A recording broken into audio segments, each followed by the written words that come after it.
Cuando muchos cristianos piensan en el juicio, tienden a cargarse de miedo. Imaginan a Dios como un juez supremo allí en el cielo, sopesando las obras buenas contra las obras malas de ellos. Tienen esa vaga idea de que si hay más obras buenas y menos obras malas, se salvarán. Pero de lo contrario, si tuvieron más obras malas que buenas, se perderán. En la lección de esta semana vas a comprender que esta idea no es solamente falsa, sino que esta idea es diabólica. Hoy quiero contarte la buena noticia del juicio. ¿Quieres saber de qué se trata? Quédate conmigo. Aquí iniciamos el comentario de la escuela sabática.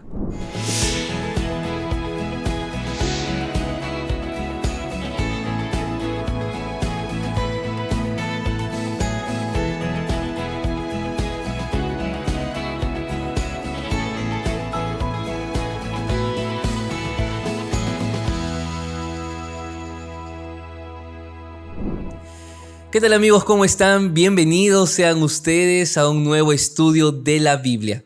Como cada semana nos encontramos aquí en este canal de YouTube para continuar aprendiendo más del maravilloso libro de Apocalipsis. Un libro de esperanza, un libro de gracia, pero hoy también entenderemos que es un libro de juicio.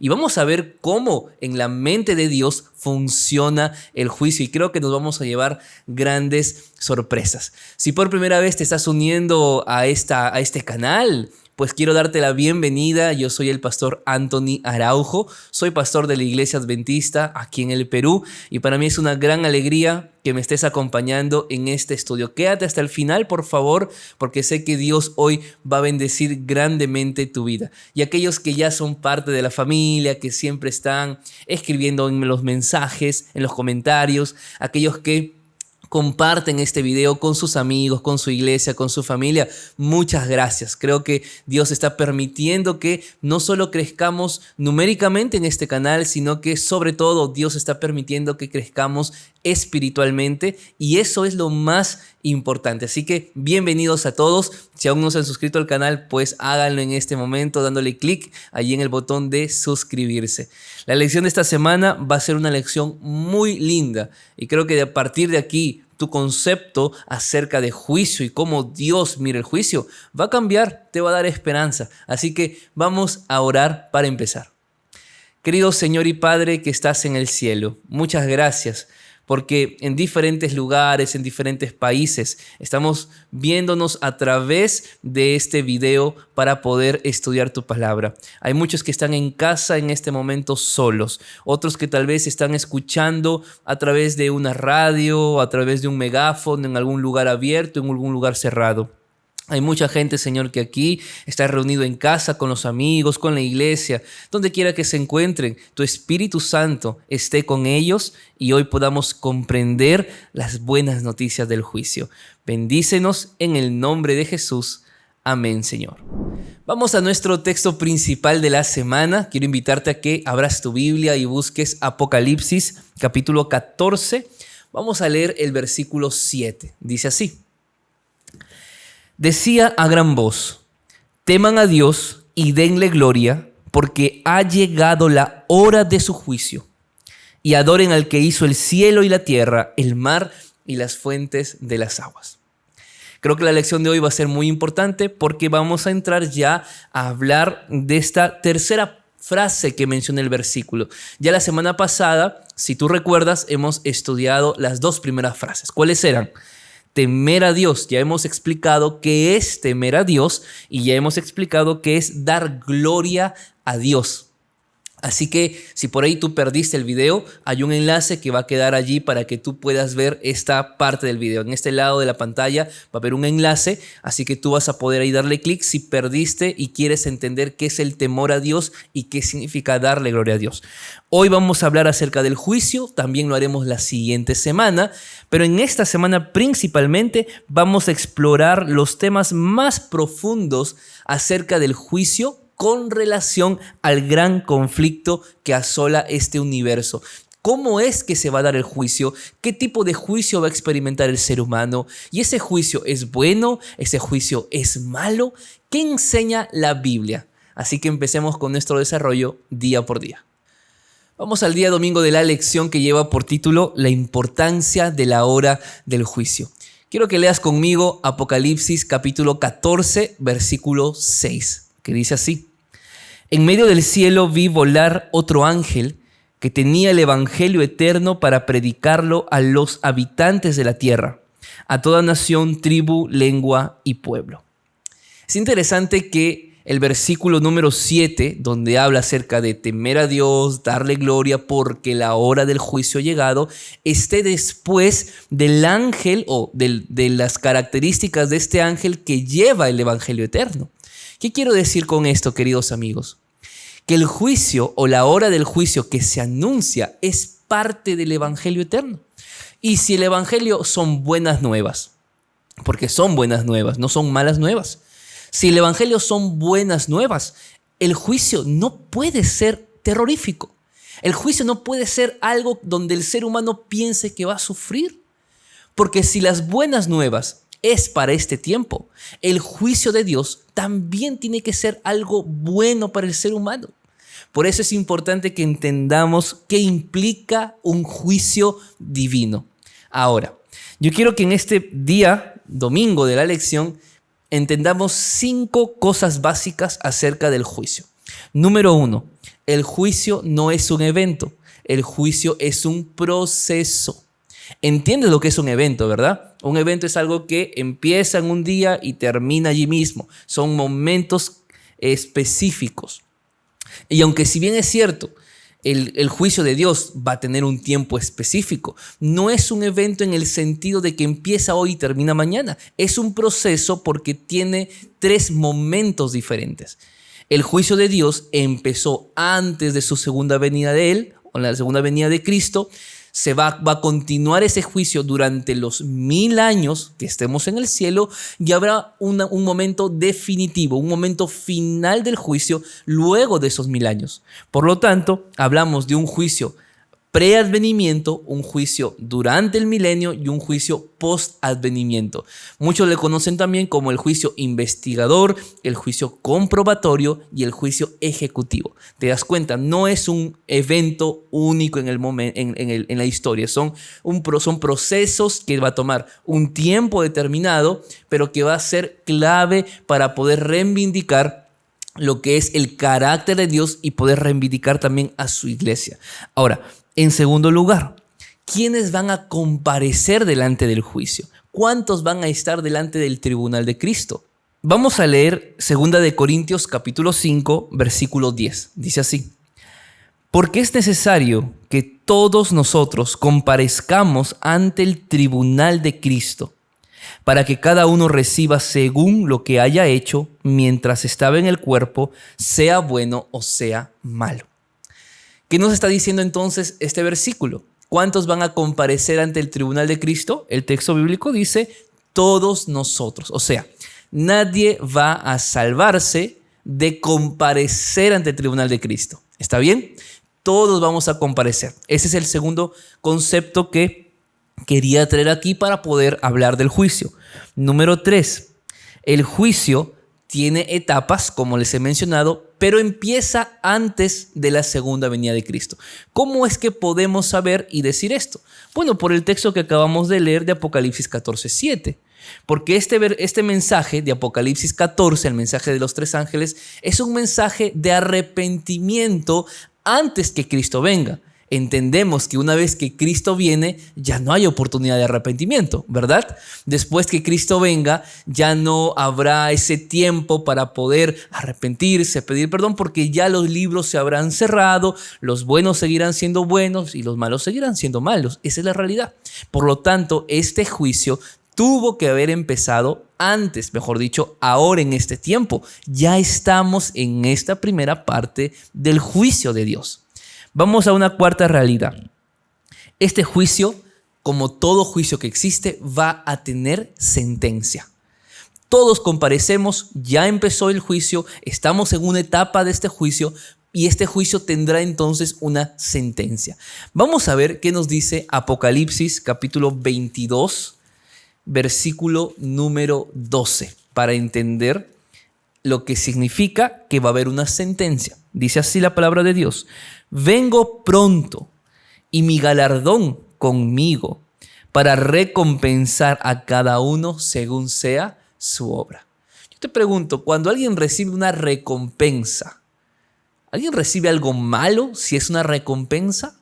Cuando tú estás, no sé, tal vez eres un atleta o un deportista, luchas por la recompensa final, que puede ser un premio físico, o mejor dicho, puede ser una copa, un trofeo, puede ser dinero, puede ser reconocimiento. Eso es recompensa. O sea, la recompensa no tiene un sentido negativo, queridos amigos. Si Cristo dice que viene para recompensarnos, quiere decir que el juicio es una buena nueva, es parte del Evangelio eterno, es una buena noticia. Así que va a haber una sentencia. Cada uno va a ser recompensado. Y finalmente, para entender lo que es ¿el juicio es negativo o el juicio es positivo? Vamos entonces a Daniel capítulo 7 y vamos a leer qué nos dice el versículo número 22. Hasta que vino el anciano de días y se hizo justicia a los santos del Altísimo. Y llegó el tiempo y los santos recibieron el reino. Si tú estás del lado de Dios, si tú estás cada día caminando con Dios y haces las obras que Dios pide que hagamos como resultado del amor que tú tienes por Él, y vives una vida plena en comunión con el Señor, tú no tienes por qué tenerle miedo al juicio. El juicio es positivo. El juicio es una buena noticia para aquellos que aman a Dios. ¿Estás dándote cuenta? Esa idea de que el juicio es malo, que el juicio es negativo, podemos explicarles así tal vez a alguien que está lejos de Dios y no decirle que es malo el juicio, sino decirles que el juicio es la oportunidad que ellos tienen ahora para que vuelvan al camino correcto. Por eso, el juicio, queridos amigos, es parte de la solución final que Dios tiene al problema del pecado. Y yo quiero cerrar el día domingo luego de haber explicado estas 5 cosas y voy a repetirlas. Número 1, el juicio no es un evento, es un proceso. Tiene un antes, un durante y un después. Número 2, todos comparecemos ante el juicio. Número 3, el juicio empieza antes de la segunda venida de Cristo. Número 4, el juicio tiene una sentencia final. Y número 5, el juicio es positivo para los santos de Dios. Quiero terminar diciendo lo siguiente: no hay que temerle al juicio. No hay que tenerle miedo al juicio. Hay que tener miedo a alejarse de Jesús. El juicio no es malo. Está bien, no tengas miedo al juicio. Preocúpate ahora por caminar hoy al lado de Jesús. El día lunes de la lección lleva por título La misericordia y el juicio de Dios. Vamos a leer Romanos capítulo 6, versículo 23. La palabra de Dios dice así: porque la paga del pecado es muerte, pero la dádiva de Dios es vida eterna en Cristo Jesús, Señor nuestro. Este versículo nos dice lo siguiente: el ser humano estaba condenado a la muerte, ¿verdad? Por el pecado nuestro estamos condenados a la muerte. Sin embargo, esa muerte que nosotros teníamos que pagar, Cristo vino y la pagó por nosotros. Lo contrario a muerte es vida.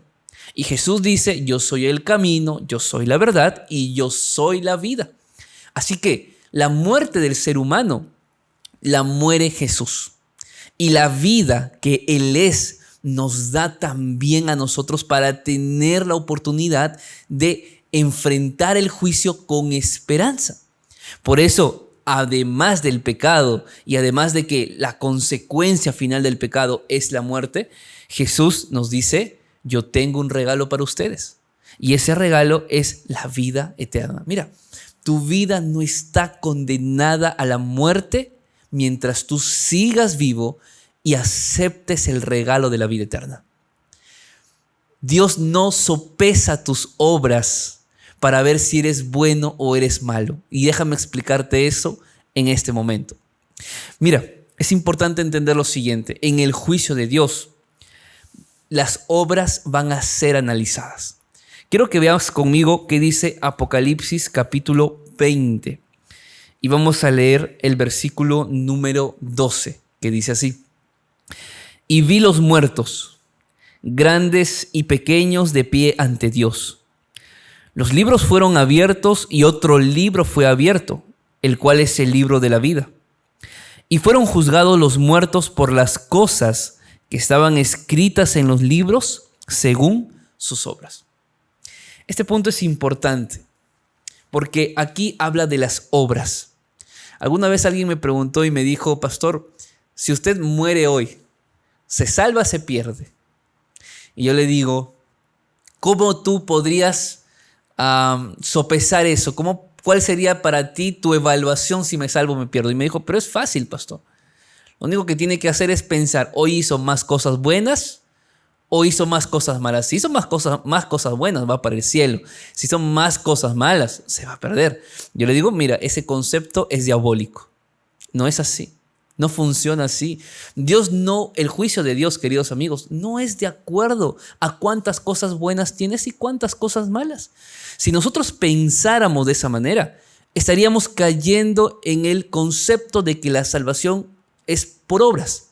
Entonces ahí tú dices, ya, voy entonces a la iglesia, tengo que hacer una obra buena. Tengo que ayudar a esa persona porque tengo que hacer obra buena.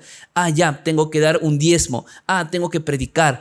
Tengo que hacer esto. Bueno, ya tengo 10 cosas buenas el día de hoy. Sí, me peleé con mi esposo. Es una cosa mala. Me salvo. No funciona así. El juicio de Dios, queridos amigos, no es de acuerdo a las obras.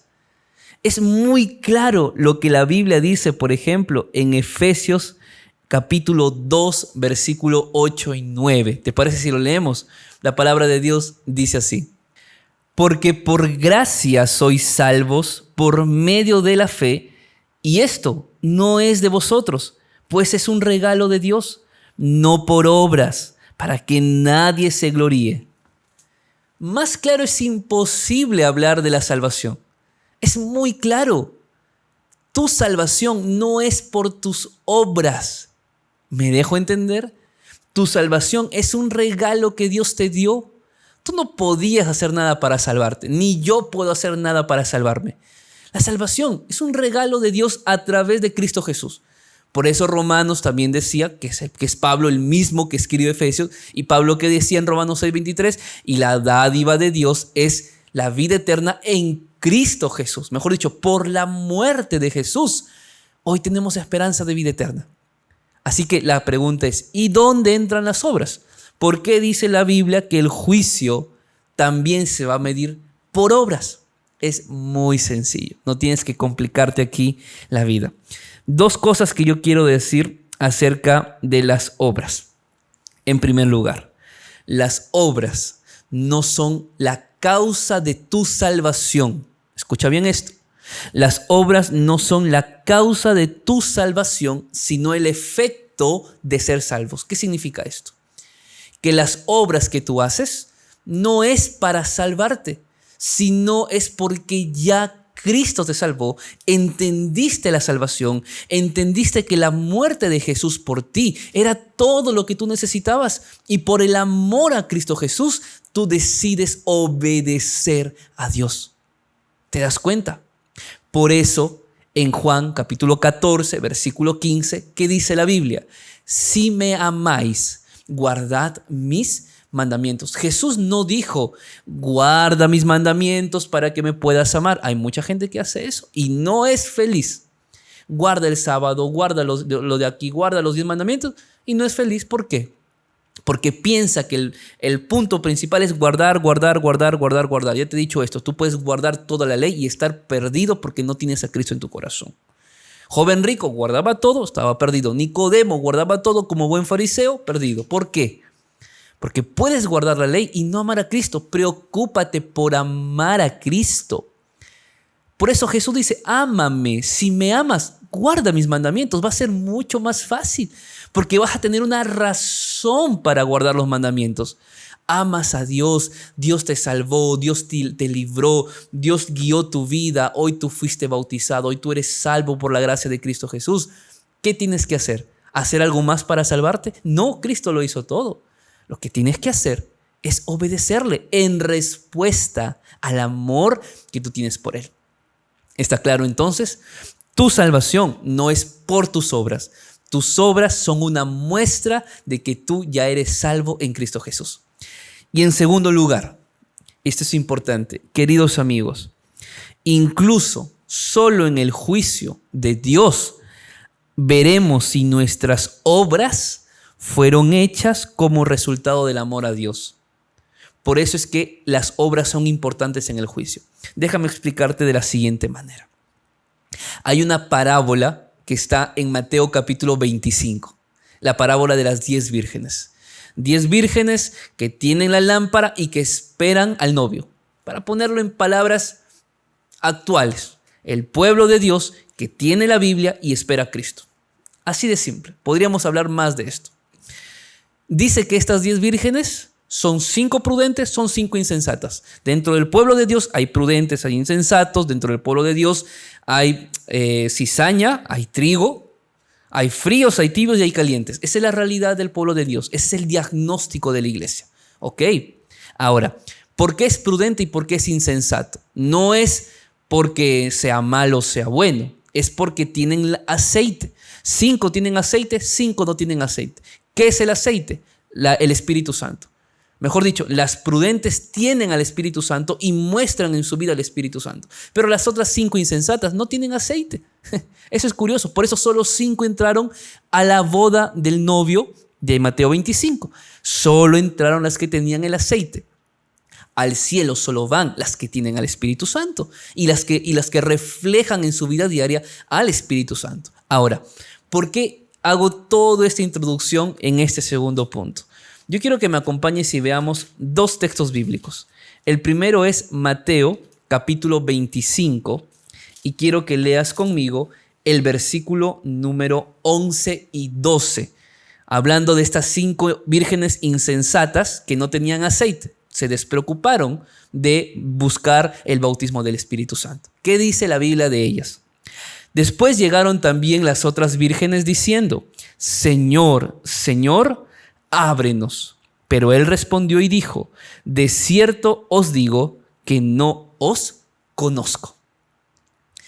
Lo que el novio estaba diciendo es que él no conocía a estas vírgenes. Y era muy simple. No las conocía porque no tenían el Espíritu Santo. No las conocía porque su carácter no reflejaba el carácter de Cristo.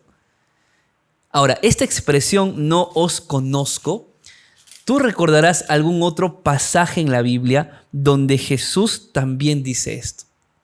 Y yo quiero que me acompañes ahora para leer y ver qué dice la Biblia en el libro de Mateo, en el capítulo número 6, y vamos a leer el versículo número 21. No todo el que me dice Señor, Señor, entrará en el reino de los cielos, sino el que hace la voluntad de mi Padre que está en los cielos. Muchos me dirán en aquel día: Señor, ¿no profetizamos en tu nombre? ¿Y en tu nombre echamos fuera demonios? ¿Y en tu nombre hicimos milagros? Entonces les declaré: nunca os conocí.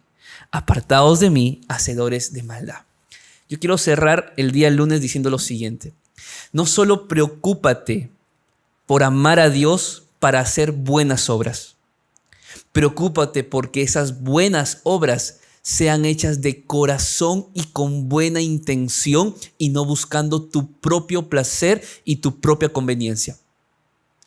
La gente hacía milagros, la gente echaba fuera demonios, la gente daba estudios bíblicos, la gente cantaba, la gente predicaba, y Dios dijo: no los conozco, no te conozco. ¿Y por qué Dios no las conocía? Porque las obras que hacían eran obras sin fe. Las obras que hacían no eran obras con una buena actitud. Pensaban que obrando así se iban a salvar. Y por eso Jesús dijo: no las conozco.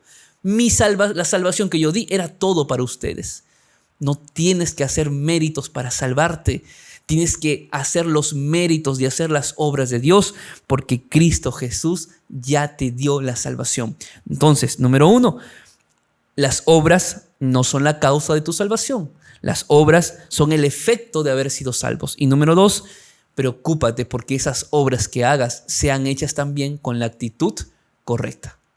El día martes de la lección lleva por título Una escena magnífica. Y es justamente lo que Daniel describe acerca del juicio en su libro. Por cierto, hay una relación muy importante entre Daniel y Apocalipsis.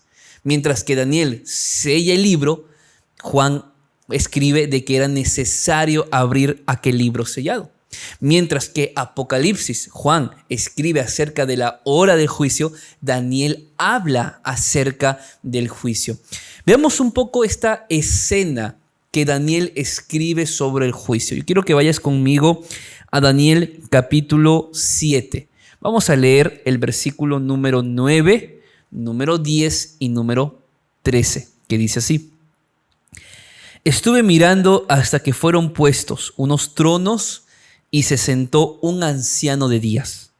Su vestido era blanco como la nieve, el pelo de su cabeza como lana limpia.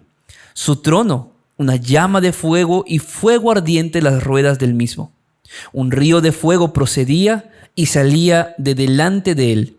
Miles de miles lo servían y millones de millones estaban delante de él. El juez se sentó y los libros fueron abiertos.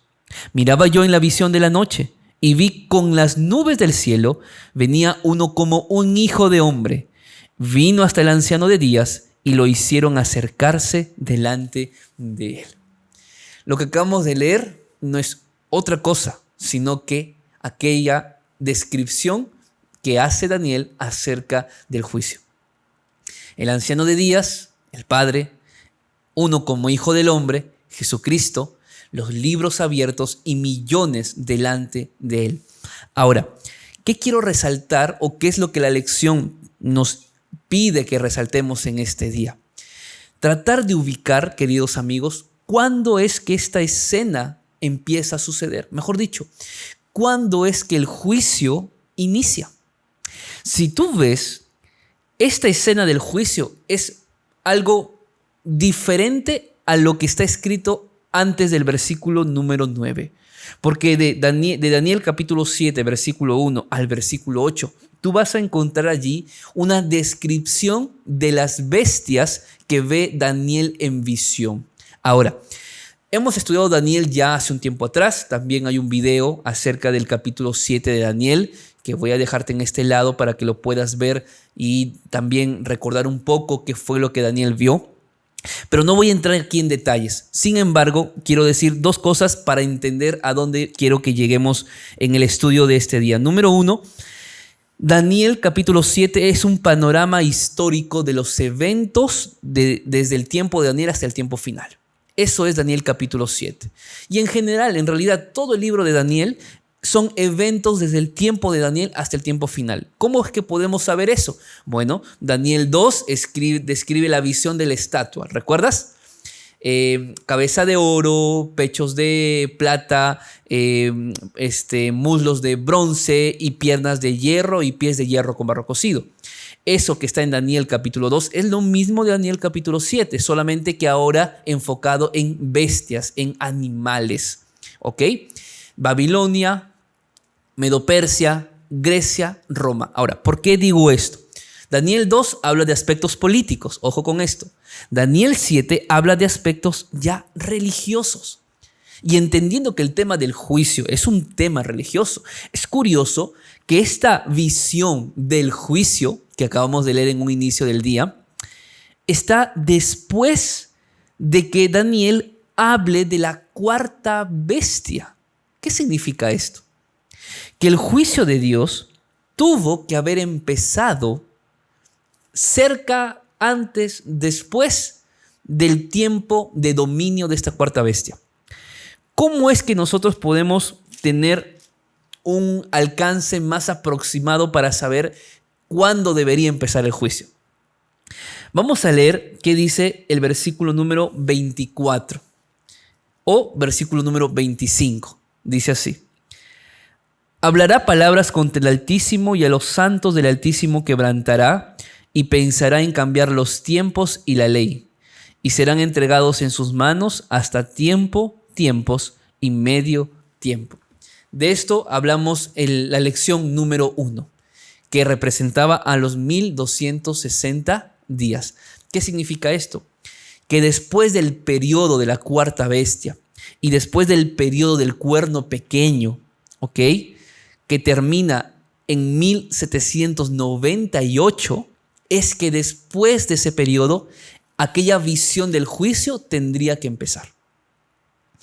Por lo tanto, la escena magnífica que vimos del anciano de días, del Hijo del Hombre, de los santos y de los libros abiertos, tendría que haber empezado después de 1798. Y cuándo empezó y qué es lo que ocurre y cuándo terminará y todo lo que es el tema del juicio propiamente con fechas, lo vamos a estudiar en la siguiente semana. Pero para cerrar el día martes, entendiendo que el juicio empieza después de 1798 en el periodo del cuerno pequeño, es importante ver qué nos dice aquí la parte final del día martes. Lee conmigo el último párrafo que dice así: Jesús se acerca a su Padre Celestial en presencia de todo el universo. Los seres celestiales se aglomeran ante el trono de Dios. Todo el universo de seres no caídos se asombra de esta escena del juicio. El largo conflicto que se ha librado durante milenios pronto habrá terminado. La batalla por el trono del universo está completamente resuelta. Queridos amigos, esta escena del juicio es positiva para el pueblo de Dios. Vuelvo a repetir, vuelvo a insistir. Por favor, no tengas miedo al juicio de Dios. Preocúpate por andar cada día en los caminos del Señor.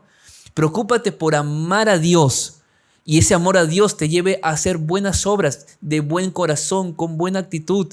El juicio es para Satanás y para aquellos que nunca se apartaron de Satanás, que evitaron y rechazaron a Cristo. Pero si tú estás del lado de Cristo y en tu corazón eres sincero e intentas cada día crecer, sigue adelante. Dios te dará al final la corona de la vida eterna. El día miércoles de la lección lleva por título Un vistazo al cielo. Vamos a Apocalipsis capítulo 4. Vamos a leer los versículos 2 al 4. Dice así: Al instante estaba yo en el Espíritu y vi un trono establecido en el cielo y en el trono uno sentado. La apariencia del que estaba sentado era semejante a una piedra de jaspe y de cornalina, y alrededor del trono había un arco iris semejante a su apariencia a la esmeralda. Alrededor del trono 24 tronos, y en los tronos sentados 24 ancianos, vestidos de ropas blancas con corona de oro en sus cabezas. Qué interesante lo que aquí Juan está viendo. Es muy similar a lo que Daniel también observó al anciano de días. Vemos aquí algunos detalles adicionales, como por ejemplo los 24 ancianos. Si bien es cierto, esta es una escena de adoración a Dios, porque más adelante vamos a leer, por ejemplo, en el versículo número 11, que dice: Señor, digno eres de recibir gloria, honra y poder, porque tú creaste todas las cosas y por tu voluntad existen y fueron hechas. La pregunta es: ¿quiénes son estos 24 ancianos que menciona aquí el libro de Apocalipsis? Han existido diferentes interpretaciones acerca de esto. Muchos dicen que estos 24 ancianos eran ángeles de Dios. Otros dicen que estos 24 ancianos también podrían haber sido seres humanos. Mejor dicho, en este momento de adoración que menciona Juan, y claramente hasta el día de hoy, es que en el cielo también pudieron haber llegado diferentes seres humanos en momentos específicos. Sin ir muy lejos, tienes a Enoc, que caminó con Dios y fue al cielo. Tienes también en el caso de Moisés, que fue resucitado y fue al cielo. Tienes el caso de Elías, que sin ver la muerte fue al cielo. Y alguien dirá: pero pastor, sí, pueden ser 3, pero aquí hay 24. ¿Quiénes más podrían haber sido? ¿Recuerdas tú, por ejemplo, qué fue lo que ocurrió cuando Cristo resucitó de los muertos? Vamos a leer Mateo capítulo 27 en los versículos 52 y 53. Dice así: Los sepulcros se abrieron y muchos cuerpos de santos que habían dormido se levantaron. Y después que Él resucitó, salieron de los sepulcros, entraron en la santa ciudad y aparecieron a muchos. Qué interesante, ¿verdad? Jesús no solo resucitó, también resucitaron muchos santos con Él. Ahora, ¿qué fue o qué pudo haber pasado con todos estos santos? Veamos qué nos dice Efesios capítulo número 4, versículos 7 y 8, que dice así. Pero a cada uno de nosotros fue dada la gracia conforme a la medida del don de Cristo, por lo cual dice, subiendo a lo alto, llevó cautiva la cautividad y dio dones a los hombres. Existe entonces una posibilidad de que estos ancianos de Apocalipsis hayan sido seres humanos. ¿Por qué más podríamos decir que podrían haber sido seres humanos? Porque dice Apocalipsis capítulo 4 que estos 24 ancianos tienen por lo menos dos características que nos llaman la atención. Número 1, ropas blancas. ¿Y qué simbolizan las ropas blancas? Justicia. ¿Y quién necesitaba justicia? La humanidad, porque fue la humanidad quien pecó. Ahora, otro aspecto importante de estos 24 ancianos es que tenían coronas de oro. ¿Y el corona de oro a qué simboliza? ¿Acaso no simboliza a la victoria? Por lo tanto, el aspecto de ropas blancas, el aspecto de coronas de oro. Ahora, sin ir muy lejos, ¿qué dice Apocalipsis 5, versículo 9? Mira allí, dice la palabra de Dios. Y cantaban un cántico nuevo diciendo, digno eres de tomar el libro, de abrir sus sellos, porque tú fuiste inmolado y con tu sangre nos has redimido para Dios. Mira esto. Si los 24 ancianos cantan, nos has redimido, ¿quién necesitaba redención? Era el ser humano. Así que hay una gran probabilidad, queridos amigos, como la lección plantea, de que aquellos 24 ancianos hayan sido seres humanos. De todos modos, y esto es lo más importante, sean ángeles, sean seres humanos, de todos modos, estas son buenas noticias. ¿Por qué? Porque algunos de los redimidos de la tierra están rodeando entonces el trono de Dios. Ellos enfrentaron tentaciones tal como nosotros las enfrentamos. Y por la gracia de Cristo y el poder del Espíritu Santo, ellos han vencido. Están vestidos de blanco, lo que simboliza la justicia de Cristo, que cubre y limpia sus pecados. Tienen una corona de oro en su cabeza, que representa que son victoriosos en la batalla contra el mal y que son parte del linaje real y celestial de los que creyeron y tuvieron fe. Por eso, esta visión, queridos amigos, del día o este estudio del día miércoles nos lleva a pensar un poquito aquella adoración que Dios recibe en el cielo y aquellos santos que hoy ya están allá y que seguramente también los acompañaremos cuando tengamos la oportunidad de vivir con Cristo para siempre. El día jueves de la lección lleva por título Jesús es digno. Y vamos aquí a estudiar Apocalipsis capítulo número 5. De hecho, Apocalipsis 4 y Apocalipsis 5 tienen una gran relación. Solo que mientras que en Apocalipsis 4 se escribe más el trono de Dios y esa escena importante, en el capítulo 5 se habla más acerca del Cordero y del rollo. Vamos a ver dos aspectos importantes. Número 1, Apocalipsis capítulo 5 narra la entronización de Jesús. ¿Qué es esto? Es el momento en el cual Cristo, después de su muerte y de su ascensión, llegó al cielo. ¿Qué fue lo que ocurrió? La entronización de Jesús es el capítulo número 5. Pero además de eso, Apocalipsis capítulo 5 también habla de la necesidad de poder abrir el libro. Vamos a ver algunos textos interesantes. Dice el versículo número 1 y 2. Vi en la mano derecha del que estaba sentado en el trono de Dios un libro escrito por dentro y por fuera, sellado con 7 sellos. Y vi un ángel poderoso que pregonaba a gran voz y decía: ¿quién es digno de abrir el libro y desatar sus sellos? Pero ninguno, ni en el cielo, ni en la tierra, ni debajo de la tierra, podía abrir el libro, ni siquiera mirarlo. Y lloraba lloró mucho, porque no se hallaba nadie que fuera digno de abrir el libro, ni siquiera de mirarlo. Qué linda descripción. Nadie más podía abrir este libro, solamente el que había vencido. Y fue Cristo quien venció por la humanidad, fue Cristo quien venció por nosotros, y era Él nuestra única y más grande alternativa para poder abrir aquel libro con los sellos. La pregunta es, ¿qué contiene ese libro? ¿Por qué era tan importante? Bueno, el capítulo 6 de Apocalipsis justamente habla de aquellos sellos. ¿Y qué involucraba? Pues básicamente cada sello representaba parte de esta historia humana. Aquel gran rollo que necesitaba ser abierto contenía la historia de la redención.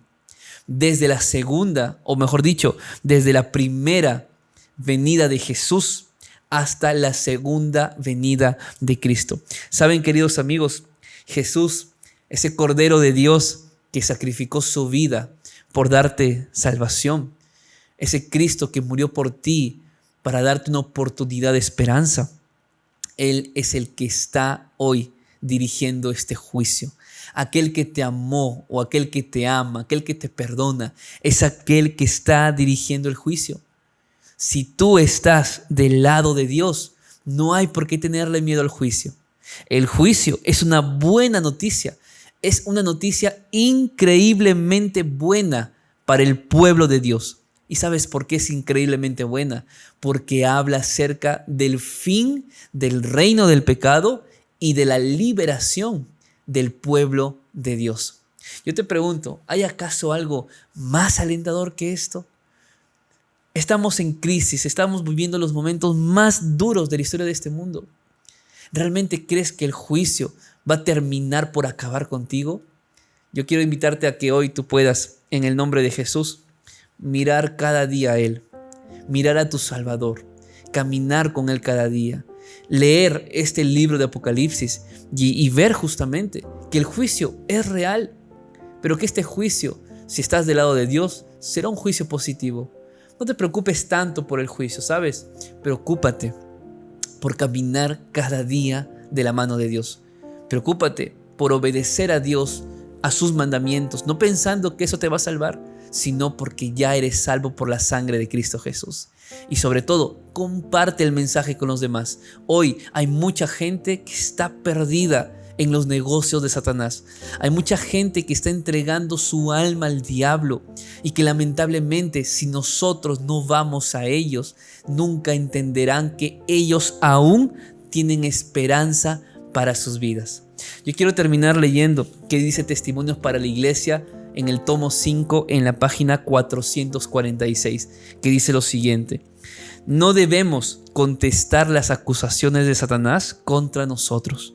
Solo Cristo puede presentar una intercesión eficaz en nuestro favor. Él puede hacer callar al acusador con argumentos que no se basan en nuestros méritos, sino en los suyos. Querido amigo, en Cristo Jesús tienes abogado y tienes intercesor. Dios no te dejó, Dios no te abandonó. Tus pecados pueden ser muy grandes, pero la gracia de Cristo cubre cualquier pecado.